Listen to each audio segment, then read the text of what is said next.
ইব্রাহিম আলাইহিস সালামের দাওয়াত ও তার জাতির প্রতিক্রিয়া।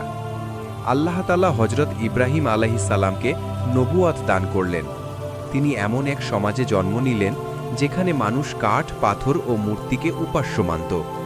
ইব্রাহিম আলাইহিস সালাম চিন্তা করলেন, তারা অস্ত যায়, চাঁদ মিলিয়ে যায়, সূর্যও ডুবে যায়, তাহলে এগুলো কিভাবে প্রভু হতে পারে? শুধুমাত্র আল্লাহই চিরস্থায়ী, একমাত্র উপাস্য।